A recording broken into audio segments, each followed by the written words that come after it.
Hola, buenas tardes familia, qué bendición poder tener este tiempo tan maravilloso.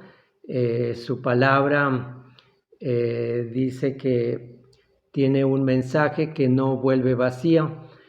Y el día de hoy quiero, primeramente desearte que tengas un excelente día, que tengan un excelente día y sobre todo sabiendo que la presencia de Dios hace, como lo hemos visto en otros tiempos, que hermosea el rostro, que se vea que tienes vida, que tienes la presencia del Señor. El día de hoy voy a compartirte uno de los salmos que está hablando acerca de la protección y también de la provisión. Es el Salmo 34. Salmo 34 nos habla de estas dos cosas, la protección y la provisión del Señor. Quiero ponerte en contexto cómo se escribió este Salmo. Y en algunas de las Biblias ahí tiene un encabezado que dice Salmo de David cuando cambió su conducta ante Abimelech, quien lo echó de su presencia. Pues bien, lo que vamos a ver ahora son las experiencias o parte de las experiencias que tuvo David. Todavía no era rey, pero en el primer libro de Samuel, ahorita regresamos al Salmo 34, pero en el primer libro de Samuel, capítulo 21, del versículo 10 al 15, nos dice, aquel día se levantó y huyó de la presencia de Saúl y fue a Aquís, rey de Gad. Está hablando de las experiencias, específicamente de esta experiencia en el que él se ve en la necesidad de huir a otro lugar donde está otro rey, porque una de las cosas que estaba investigando es cuánto tiempo David estuvo huyendo de Saúl. A veces uno piensa, pues tal vez son 3 meses o lo que llevamos de pandemia, ¿no? Año y medio. No, pues él estuvo huyendo 7 años hasta que murió Saúl. Fue cuando ya él le cambió el panorama, pero huía al desierto, andaba de cueva en cueva, se iba a otro país como en este caso, y esto es algo que nos dice el siguiente versículo 11, dice que va a ese lugar donde está el rey que aquí lo llama Aquís, pero antes vimos que en el Salmo 34 dice Abimelech. Entonces es el mismo personaje, solamente que uno es un nombre y otro es un título que se les daba a los reyes de aquel tiempo. Y entonces dice que llega a ese lugar y los servidores, los que son parte del ejército de Aquís, le dijeron, ¿no es este David el rey de la tierra? Él todavía no era rey, pero lo consideraban como un personaje sobresaliente debido a ese valor que tuvo para enfrentarse a Goliat, que atemorizaba a todos los israelitas, y él fue el único que sintió que podía derrotarlo. Entonces ellos dicen, ¿no es este David rey de la tierra?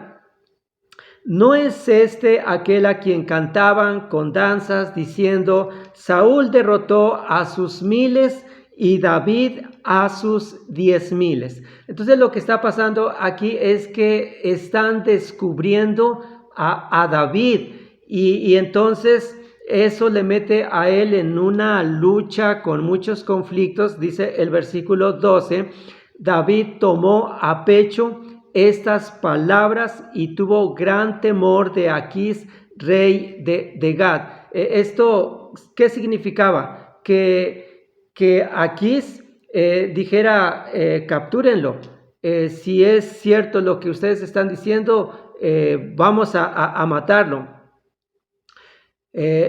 Así que cambió su conducta. O sea, algo que creo que vino algo de parte del Señor, una iluminación de qué es lo que podría hacer David para salir de esa situación tan complicada en que se encontraba. Así que dice que así que cambió su conducta delante de ellos, fingiéndose loco cuando estaba con ellos. ¿Qué es lo que hacía? Escribía en las puertas de la ciudad, dejaba que la saliva le escurriera por la barba. Entonces dice, Aquís dijo a sus servidores, he aquí ven que este es un hombre demente o loco. Dice, ¿por qué me lo han traído? ¿Acaso me faltan locos a mí para que me traigan a este a fin de que haga locuras en mi presencia? Y les hace una pregunta, ¿había de entrar a mi casa? Fue algo que Dios permitió que él no entendiera lo que le estaban diciendo sus servidores. Así que vemos aquí que eso es parte de la protección, que él no le dio importancia a lo que sus servidores estaban diciendo, no fue a fondo, no quiso investigar, simplemente lo tomó como un loco y lo echó fuera de su presencia. En primer libro de Samuel, capítulo 22, vemos que a dónde va ahora después que es echado delante del rey. Dice, de ahí se fue David y huyó a la cueva de Adulán. Cuando sus hermanos y toda la casa de su padre oyeron esto, fueron allá a él. También se juntaron con él todos los oprimidos, todos los endeudados, todos los amargados de espíritu. David fue hecho jefe de ellos y tenía consigo unos 400 hombres. Él ya regresa a su lugar pues más cercano de donde está su familia, y empieza a ver que él tiene seguidores, pero no eran seguidores sobresalientes en lo económico, en el ánimo, ni en ninguna otra área, sino que eran gente que dice que eran todos los que nadie los recibía, los que eran rechazados, todos los afligidos o los oprimidos, todos los que tenían problemas económicos, todos los que tenían amargura de espíritu. Bien, ya con esto nos va a permitir entender el Salmo 34, porque como decía, 7 años de ser perseguido, y todo eso le ayudó en su formación para que él llegara a ser lo que posteriormente fue. Entonces el Salmo 34, vamos a ver 4 cosas, y lo primero que vamos a ver es el estilo de vida, su estilo de vida en cuanto a David. Él tenía un estilo de vida, y lo vemos aquí que dice, bendeciré al Señor en todo tiempo, pero te vas a dar cuenta que él en medio de todo el conflicto, los problemas, las angustias, él sabía cómo tener una vida fortalecida. Y cuando hablamos de el estilo de vida, es sus convicciones, su estabilidad, su madurez. Y él dice, bendeciré al Señor, y si te das cuenta dice, en todo tiempo. O sea, cuando todo está bien, cuando está mal, en las buenas, en las malas, en todo tiempo. Así era este hombre, una persona que sabía alabar a Dios, que era un adorador, pero además dice, su alabanza estará siempre en mi boca, como diciendo Dios, lo que es para ti, lo que te corresponde a ti, que es la alabanza. Una de las cosas que a ti te corresponde es la alabanza, que quiero decirte Dios, que tu alabanza siempre estará en mi boca. Y en el versículo 2 va aumentando esto que él quiere transmitir, ese ánimo, esas convicciones, y dice, en el Señor se gloriará mi alma. O sea, mi ocupación, mi deleite no están en otras cosas, sino en el Señor. Es el número uno. En el Señor se gloriará mi alma. Y luego él está entendiendo algo. Esto no se trata solamente de Dios y de mí, sino que lo que yo estoy haciendo, esto tiene una repercusión en mi círculo de influencia. Y entonces él dice, lo oirán los mansos y se alegrarán. Y esto es algo que tú y yo nosotros necesitamos entender en cuanto a lo que hacemos, lo que estamos mencionando ahora, la alabanza. No solamente es que tú estás con Dios y no sale de tu casa, sino que dice que lo oirán los mansos y se alegrarán. Y esto es lo que está transmitiendo y él es lo que está concibiendo, y dice, esto va más allá. Y definitivamente hasta nuestros tiempos estamos leyendo los salmos, las canciones, los himnos que él escribió. Y entonces en el versículo 3 vemos que esto va en aumento y que él ahora está invitando a otros. Dice, engrandezcan al Señor conmigo. Entonces ahora ya dice, bueno, no solamente soy yo, sino que esto es afectado a mi círculo de influencia, y entonces abiertamente ya viene y dice, engrandezcan al Señor conmigo, ensalcemos junto su nombre. Ustedes estarán viendo que nosotros podemos afectar, podemos cambiar un ambiente, como vimos anteriormente, que dice, lo oirán los mansos y se alegrarán.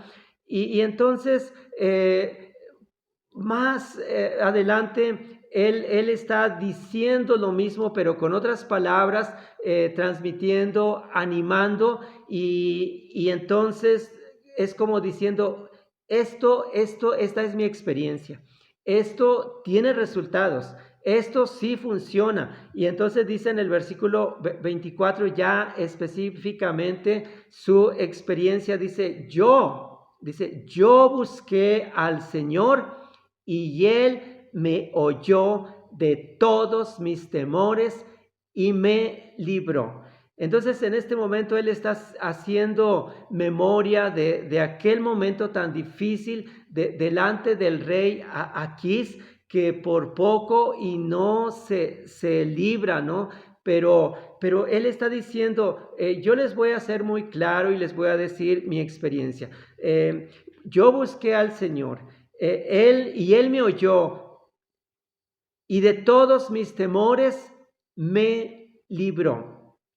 Recuerden que estamos viendo que en este salmo nos está hablando de la protección y de la provisión de Dios. El versículo 5, esto es lo que hace la alabanza. Por eso decimos que la alabanza a Dios cambia las cosas, trae iluminación, quita toda confusión. Y entonces dice el versículo 5, los que a él miraron son iluminados. Él dice, mi experiencia es que yo lo busqué y él me oyó, él me libró, pero no solamente yo, dice, los que a él miraron son iluminados.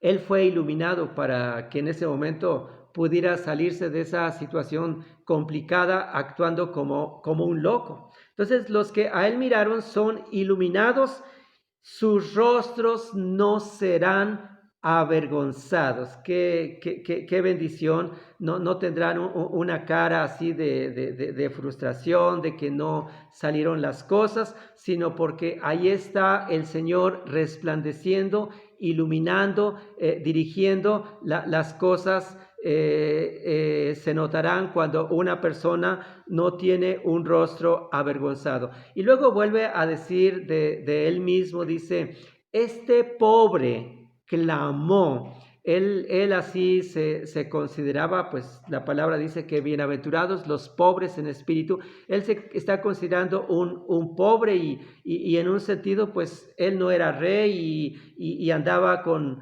necesidades, con hambre, con muchas limitaciones, y dice, este pobre clamó y el Señor le escuchó y lo libró de todas sus angustias. Como decía, tan solo con el asunto de la persecución de Saúl son 7 años. Pero además de eso, él tuvo otra serie de problemas personales, con enemigos.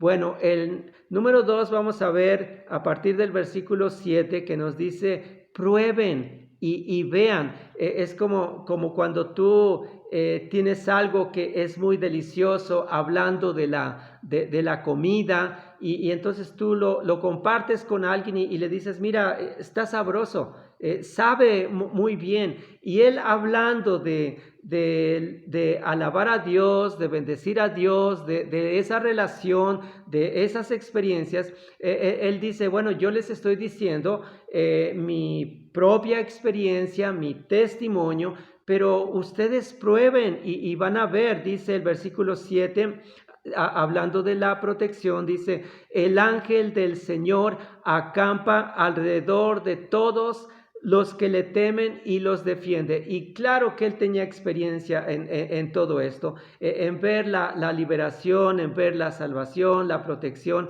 del Señor, y él así lo describía como un campamento de ángeles alrededor de todos aquellos que le temen. Y ahora dice, prueben y vean que el Señor es bueno.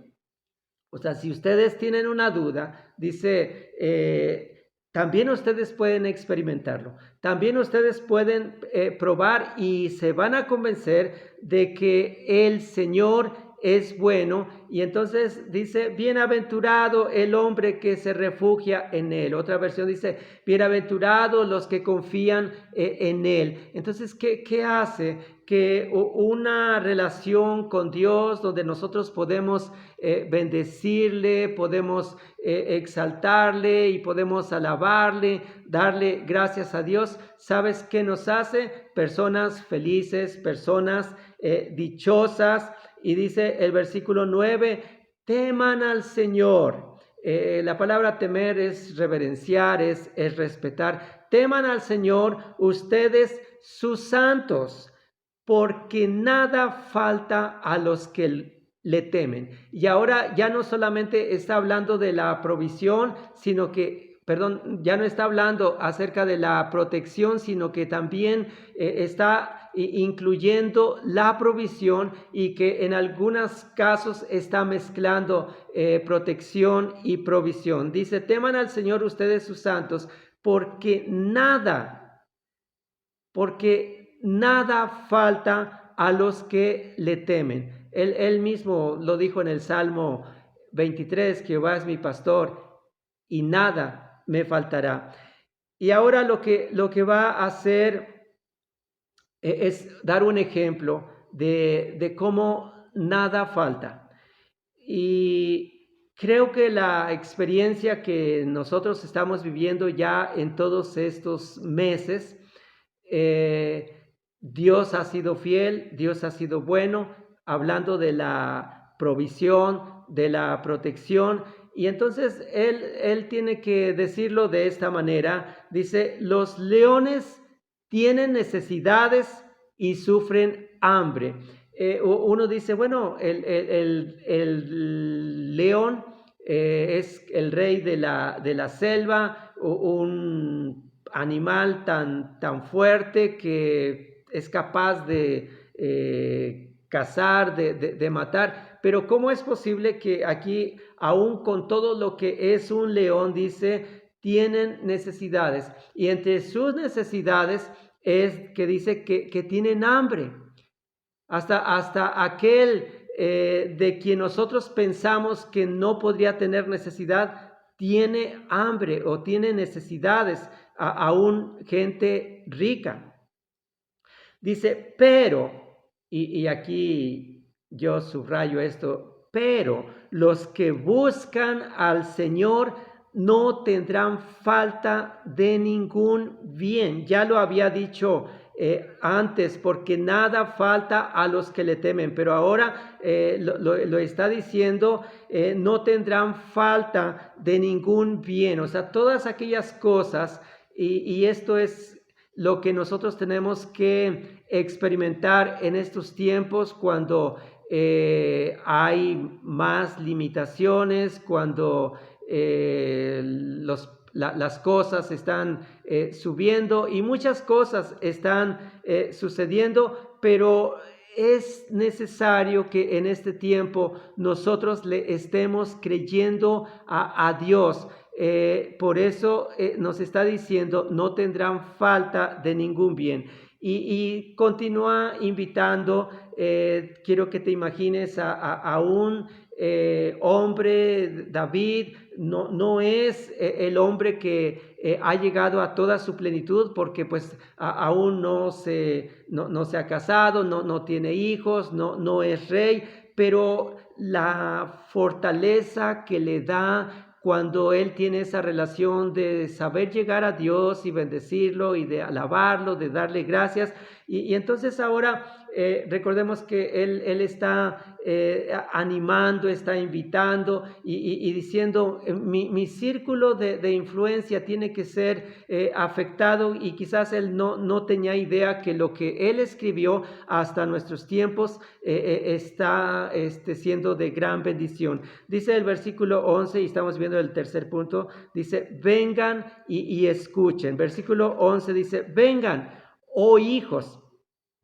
Y cuando uno dice, ¿por qué dice vengan, oh hijos? Si él no tenía hijos en este momento, pero él está entendiendo que es como hacer discípulos. Y recordemos que él está hablando a aquellos que se juntaron con él, que tenían las características de que todos los afligidos, todos los endeudados, todos los de espíritu amargado, a ellos les está diciendo estas palabras. Les dice, oigan, es que hay una forma de vivir, hay un estilo de vida, ustedes están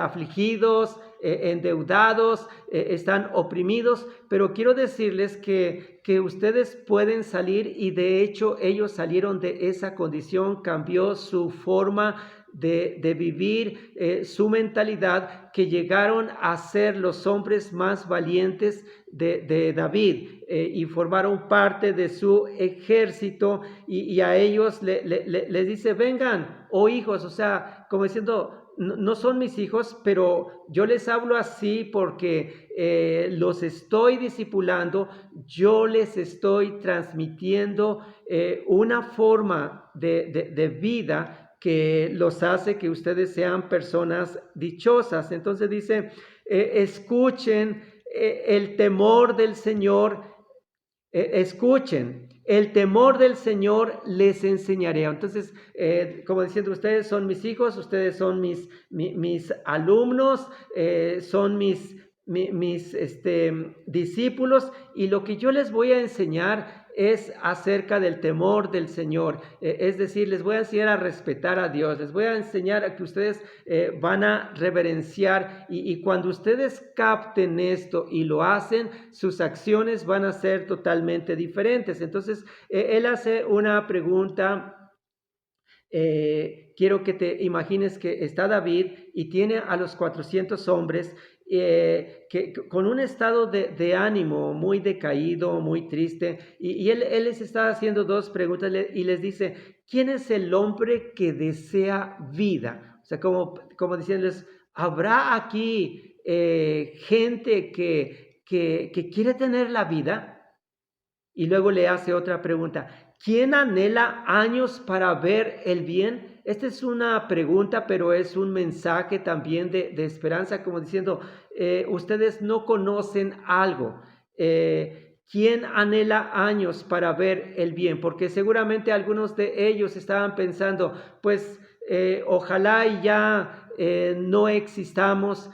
La vida ha sido muy difícil, ya no quiero ser una persona amargada de espíritu, alguien endeudado, no quiero ser ya, estar viviendo aquí y sufriendo aflicción, pero ellos empiezan a escuchar algo y empiezan a tener curiosidad y viene un despertamiento cuando Él les está diciendo, ¿quién anhela años para ver el bien? O sea, como diciendo, no todo va a ser mal, no siempre va a ser esa la condición en que ustedes se van a encontrar, sino que si ustedes captan y si ustedes son mis discípulos, ustedes van a entender que los años que ustedes van a estar viviendo van a tener vida y van a ver cosas buenas. Y entonces el versículo 11 les empieza a decir qué es lo que deben de hacer. Dice, guarda tu lengua del mal y tus labios de hablar engaño. Seguramente ellos hablaban mal de Dios mismo, hablaban mal como actualmente la gente se queja, la gente maldice a Dios y también en general, ¿no? a la gente. Entonces, guarda tu lengua del mal y tus labios de hablar engaño. Y también les dice, apártate del mal y haz el bien, busca la paz y síguela. Entonces, como diciendo, tú hacías todo lo contrario de lo que te estoy diciendo, pero ahora cambia tu forma de hablar, ya habla bien, haz el bien, promueve la paz y todo esto te va a ayudar.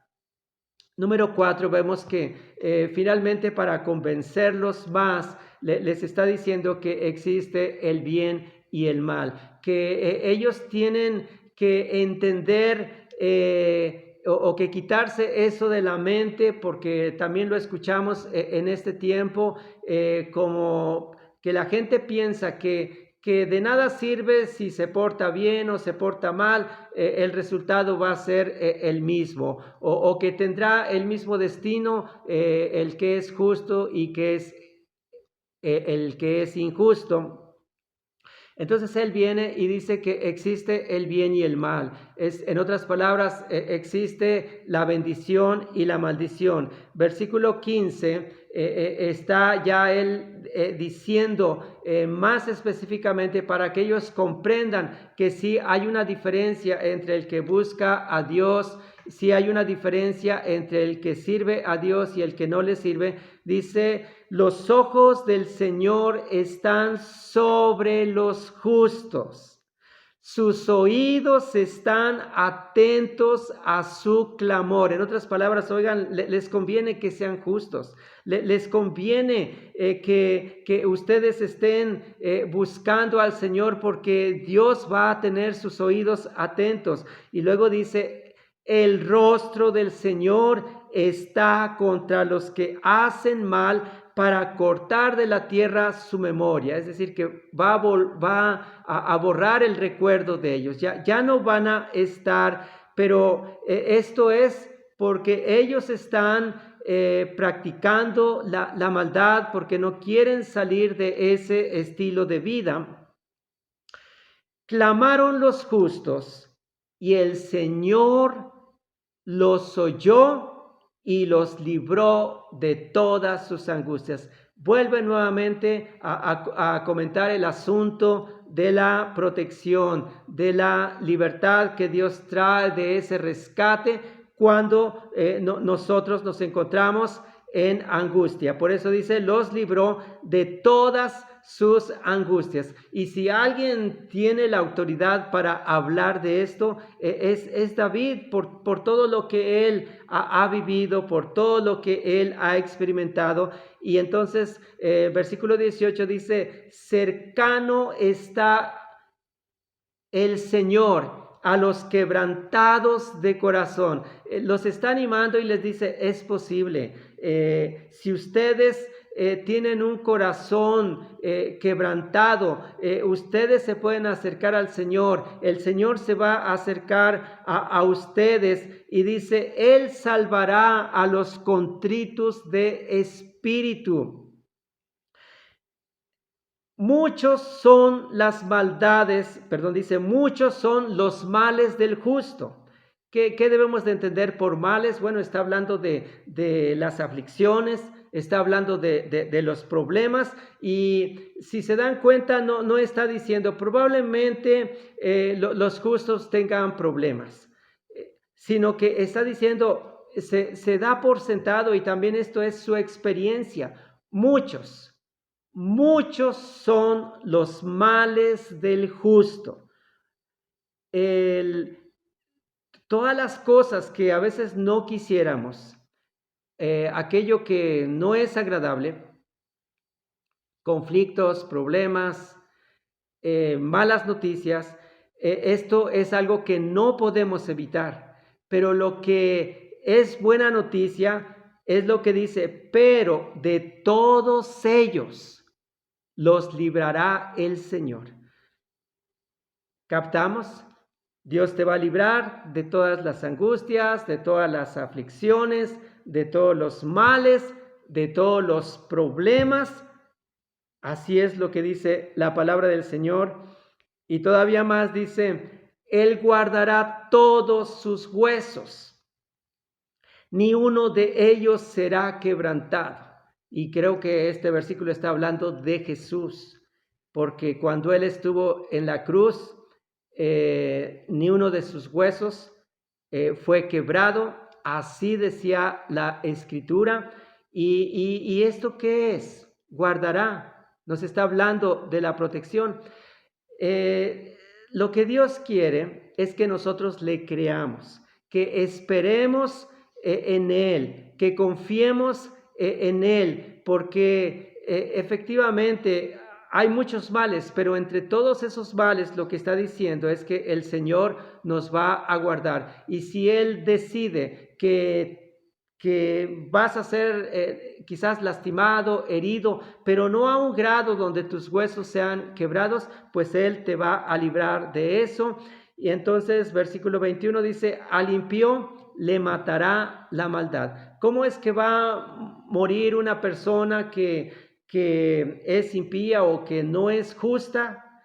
Simplemente la misma maldad le va a traer consecuencias, y dice, y los que aborrecen al justo serán desolados, o en otra versión dice condenados. El Señor redimirá el alma de sus siervos. No serán desolados cuantos confían en Él. No serán condenados cuantos confían en Él. Estamos recordando que David todavía no es rey, está en uno de sus últimos conflictos antes de llegar a ser rey, y él está experimentando de la protección, de la provisión, pero lo está transmitiendo.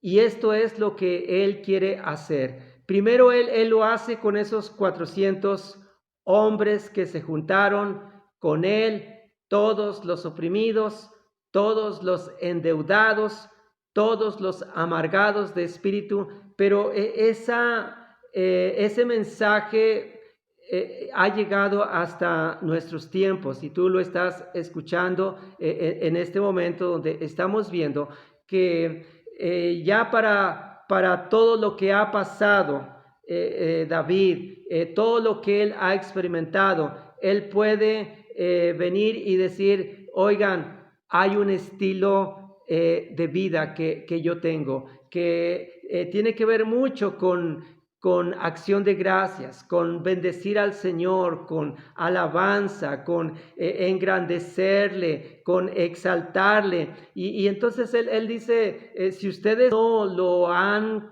experimentado, no lo han conocido, pues prueben y vean y que en otras palabras está diciendo, funciona, hay resultados, el panorama cambia, hay iluminación, toda confusión se va, la tristeza se va, la depresión se va y dice, vengan y escuchen. Y él está diciendo, yo les voy a llevar paso a paso, les voy a enseñar, ustedes van a ser tomados como mis hijos, como mis discípulos, y yo les voy a enseñar que hay un estilo de vida que puede hacer que todas las cosas cambien, es decir, que en base a la decisión de cada persona que tome, tendrá un destino. Y él les explica que está el bien y está el mal, que existe la bendición y la maldición. Pues que esta palabra nos sirva para este tiempo donde muchas veces nos preguntamos, bueno, ¿y en qué va a terminar todo esto? ¿Cuánto más se va a prolongar? No me siento como antes. Bueno, Dios es bueno, Dios es fiel y esta palabra es para que nosotros seamos fortalecidos y que algo que no se nos olvide es que podemos bendecir al Señor continuamente, podemos alabarle siempre, podemos tener ese estilo de vida y compartirlo, transmitirlo a otras personas, así como lo estuvo haciendo David en su tiempo, y esto hará que la vida sea más fácil para cada uno de nosotros. Bien, acompáñame, vamos a dar gracias a Dios por esta palabra. Señor, te agradecemos porque nos permites que podamos tomar vida de la palabra tuya, podemos fortalecernos. Te agradecemos mucho porque tú nos estás enseñando que hay un estilo de vida diferente cuando nosotros aprendemos a bendecirte, a alabarte, a exaltarte. Señor, gracias por lo que ya hemos probado, pero también estaremos compartiendo a otras personas para que ellos también sepan que tú eres el camino, la verdad y la vida, y que no hay otro nombre en el cual la gente pueda ser salvo. Señor, te damos gracias porque entre las cosas que vemos que existe el bien y el mal, y nosotros decidimos por escoger el bien y sabemos que tú nos vas a permitir tener una vida extraordinaria. Hoy, Padre, te pido si de alguna forma nos identificamos como aquellos hombres que eran parte de los 400 de David, que estaban afligidos, que estaban con problemas económicos, que tenían amargura de espíritu. Hoy, Señor, cuando nosotros decidimos ser gente que te bendice, que te alaba, tú estás quitando toda opresión, toda tristeza, toda amargura en el nombre de Jesús. Y Padre, tú haces que la gente pueda tener la vida, la fortaleza, experimentarte y poder transmitir también a otros de lo que tú eres y haces. Te damos gracias en el nombre del Señor Jesucristo. Amén. Pues bien, que Dios les bendiga mucho, mucho, mucho. Un abrazo a todos y que esta palabra sea como algo que viene de parte del Señor para darnos toda la fuerza que necesitamos para este tiempo. No veas este tiempo como la gente sin Dios lo ve, como ellos hablan, sino mantente expectante, creyendo que algo extraordinario estará sucediendo, porque Dios es todopoderoso y Él mueve su mano para que nada te falte. Amén, amén, amén.